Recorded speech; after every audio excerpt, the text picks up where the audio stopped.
हरे Krishna, Radhe Radhe friends. आप सबका welcome एक बार फिर से वृंदावन गोपिका चैनल में। आई होप आप सब बहुत अच्छे होंगे और खुश होंगे और आपके प्यारे प्यारे लाडले ठाकुर जी बहुत प्रसन्न होंगे और आप इनकी भोग सेवा भी करेंगे, श्रृंगार सेवा भी कर रहे होंगे। और देखिए हमारे जो प्यारे लाडले ठाकुर जी हैं, जो आप जिनकी अभी दर्शन कर रहे हैं, बहुत प्रसन्न लग रहे हैं और इनका श्रृंगार देखिए बहुत ही अच्छा लग रहा है। तो आज हम बात करेंगे कि अगर लड्डू गोपाल जी खंडित हो जाएं, यानी कि ठाकुर जी यानी जो हमने घर में लड्डू गोपाल जी रखे हुए हैं खंडित हो जाएं, तो हम उनकी सेवा कर सकते हैं या नहीं।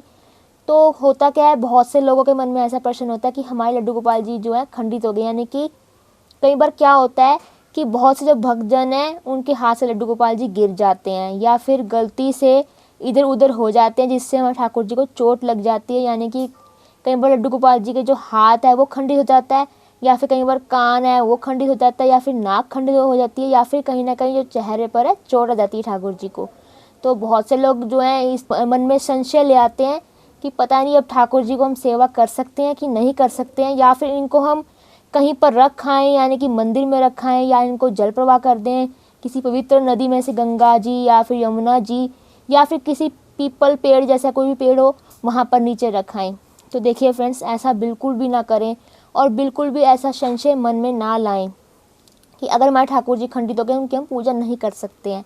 तो देखिए जैसे कि मंदिर वगैरह होते हैं, यानी कि जो हमारे शास्त्र भी हैं उनमें खंडित जो मूर्ति होती है वहाँ तो उनकी पूजा नहीं होती है, यानी कि उनकी श्रृंगार सेवा भोग सेवा कुछ भी नहीं होती है, क्योंकि अच्छा नहीं मानते हैं अगर मूर्ति खंडित हो जाए। पर जो हमारे घर में लड्डू गोपाल जी होते हैं उनको हम अपना फैमिली मेम्बर समझते हैं, तो यानी कि फैमिली मेम्बर घर में बनाकर लेकर आते हैं उन्हें जब हम, तो एज अ फैमिली मेम्बर उनकी हम सेवा करते हैं, जैसे कि हम अपने फैमिली मेम्बर की सेवा करते हैं। तो ठाकुर जी को हम बिल्कुल भी ऐसा नहीं हमें सोचना है कि अगर वो खंडित हो गए हैं तो हमें उनको कहीं पे रखाएं। तो देखिए फ्रेंड्स, आपको करना क्या है, अगर आपके ठाकुर जी खंडित हो गए हैं तो आप ये कर सकते हैं कि यानी कि जब भी आप वृंदावन जाएं, यानी कि हमारे वृंदावन में जब भी आएँ तो वहाँ पर बहुत से ऐसे लोग हैं जो ठाकुर जी को यानी कि ठाकुर जी को स्वस्थ कर देते हैं, यानी कि ठाकुर जी की जो खंडित है, कोई भी चीज़ खंडित होगी ठाकुर जी की उसे ठीक कर देते हैं। तो आपको करना क्या है, सबसे पहले ठाकुर जी को बांके बिहारी जी के मंदिर में लेकर जाएं, यानी कि हमारे जो लड्डू गोपाल जी आपने उनकी सेवा ले रखी है उन्हें मंदिर में लेकर जाएं। फिर बांके बिहारी जी के सामने प्रार्थना करें कि हे ठाकुर जी, हे बांके बिहारी जी, जो हमारे लड्डू गोपाल जी हैं जो अस्वस्थ हो गए हैं उनके प्राण आप रख लीजिए। फिर आप क्या करेंगे, ऐसी प्रार्थना करके ठाकुर जी से यानी कि बांके बिहारी जी से आएंगे तो फिर आप उसके बाद उन भैया को दे दें जो इन्हें ठीक कर देंगे। वहाँ बहुत से ऐसे जो दुकानदार है जो उन्हें ठीक कर देते हैं ठाकुर जी को। फिर आप क्या करेंगे, जब ठाकुर जी ठीक हो जाएंगे वहाँ से, यानी कि जहाँ से भी खंडित हुए हैं वहाँ से वो ठीक कर देंगे जब ठाकुर जी को, तो फिर आपको दोबारा से बांके बिहारी जी के मंदिर में जाना है। फिर ठाकुर जी को बोलना है, यानी कि बांके बिहारी जी को बोलना है कि आप हमारे लड्डू गोपाल जी के प्राण वापस से दे दें, अब हमारे जो ठाकुर जी हैं वो स्वस्थ हो गए हैं। कि हमें ठाकुर जी को कहीं पे भी रखना नहीं है, या कि कहीं पे भी जल प्रवाह नहीं करना है, क्योंकि हमारे जो ठाकुर जी वो फैमिली के मेंबर हैं। आपको पता ही है कि जब हमारे घर में किसी को भी चोट लग जाती है, यानी कि कोई भी माता पिता या भाई बहन को चोट घर में लगती है, क्या हम उनको कहीं पे रख आते हैं, कहीं पे उनको बिठाए आते हैं कि अब हम आपको घर पे नहीं रह सकते। तो ऐसा हम बिल्कुल भी नहीं ना करते हैं फ्रेंड्स। उसी टाइम उनको हम इलाज कराते हैं, सुख सुविधाएं उनकी देखते हैं। तो इसी तरह हमारे जो ठाकुर जी हैं वो भी हमारे फैमिली मेम्बर है, क्योंकि आपको मैंने पहले भी कई बार ऐसा बताया है कि जब भी हम ठाकुर जी को घर में लेकर आते हैं, यानी कि उनकी स्थापना करते हैं, उन्हें घर पर बिठाते हैं, तो एज अ फैमिली मेम्बर बिठाते हैं, यानी कि हमें उनके साथ कोई रिश्ता जोड़ना होता है। और बहुत से ऐसे भक्तजन हैं जो ठाकुर जी को अपना पिता मानते हैं, कोई अपना सखा मानता है, कोई अपना भाई मानता है, क्योंकि कोई ना कोई रिश्ता जुड़ा ही होता है हमारे ठाकुर जी के। और आपको पता है कि बहुत से जो लोग हैं वो ठाकुर जी को अपना कोई ना कोई संबंधी बनाते हैं, यानी कि कोई ना कोई रिश्ता जरूर जोड़ा होता है और उसी रिश्ते के साथ वो पूजा करते हैं ठाकुर जी की, उसी रिश्ते के साथ उनके साथ वैसी सुख सुविधाओं का उनका ध्यान रखते हैं और उनकी बिल्कुल भी उनको कोई परेशानी नहीं आने देते हैं और बिल्कुल उसी तरह से लाड लड़ाते हैं ठाकुर जी को। आपको पता है जो हमारे ठाकुर जी हैं वो लाडले हैं। तो मैं आपको एक चीज़ अभी और बताती हूँ कि एक बार हुआ क्या है, ऐसा था कि एक बार एक बाबा थे,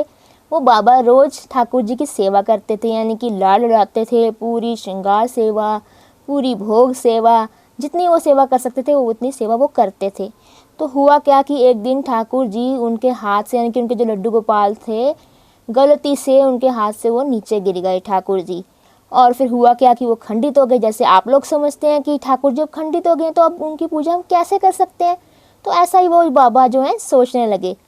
तो अब बाबा कहते कि अब तो रात हो गई है, क्योंकि अब ठाकुर जी का जल प्रवाह नहीं कर सकते, जो रात के टाइम कोई चीज़ जल प्रवाह नहीं करते हैं। तो कहने लगे लड्डू गोपाल, यही ठाकुर, मैं आपको कल जल प्रवाह करके आऊँगा। तो होता क्या है, रात को जो बाबा हैं वो सो जाते हैं, फिर उनके सपने में ठाकुर जी आते हैं, यानी कि लड्डू गोपाल जी आते हैं जो उन्होंने घर में रखे हुए थे उस वक्त। वो उनको सपने में कहने लगते हैं, ओ बाबा, अब तू मुझे जल प्रवाह करने जाएगा तो ठीक है, तू मुझे कर ले जल प्रवाह, जब तेरी टांग टूटेगी ना तो तेरे को भी मैं ऐसे जल प्रवाह कर दूंगा। तो फिर हुआ क्या,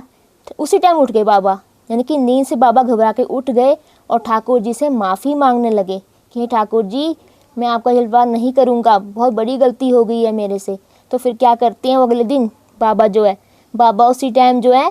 उनको पट्टी कर देते हैं, जहाँ पे उनकी चोट आई होती ठाकुर जी के लड्डू गोपाल जी के, वहाँ उन्हें पट्टी कर देते हैं और फिर से उनकी सेवा करने लगते हैं। तो मतलब यही कहने का है कि जब भी आप ठाकुर जी को घर में लाते हैं तो कोई ना कोई आपका रिश्ता जरूर जुड़ा होता है, तो उसी रिश्ते से आप उनकी सेवा भावना से यानी कि पूजा करते हैं। तो मैंने आपको ऐसे पहले बताया है कि जो मंदिर वगैरह होते हैं और जो हमारे शास्त्र हैं उसमें तो खंडित मूर्ति की पूजा नहीं की जाती है, यानी कि अलाउड नहीं होती है। बट जो हम घर में लड्डू गोपाल जी रखते हैं उनकी हम पूजा कर सकते हैं, यानी कि उन्हें हम द्वार से स्वस्थ कर सकते हैं, अपने ठाकुर जी को जहाँ चोट आई वहाँ पर ठीक करवा सकते हैं, जैसे मैंने आपको बताया। तो फ्रेंड्स, आपको पता लग गया होगा कि यानी कि आपको आपके प्रश्न का जवाब मिल गया होगा और उत्तर मिल गया होगा कि ठाकुर जी अगर खंडित हो जाएं तो हमें उनकी पूजा करनी चाहिए कि नहीं करनी चाहिए, तो या हम क्या करें। तो फ्रेंड्स, मैंने आपको बताया कि आप ठाकुर जी को स्वस्थ कर सकते हैं दोबारा से,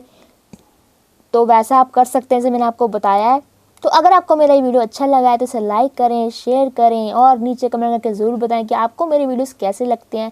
या कोई क्वेरी है आपके इससे रिलेटेड तो आप लिख सकते हैं मेरे कमेंट बॉक्स में, और मेरे चैनल को सब्सक्राइब करना ना भूलें। तो चलिए फ्रेंड्स, एक बार महामंत्र का जाप कर लेते हैं। हरे कृष्णा कृष्णा कृष्णा हरे हरे, हरे राम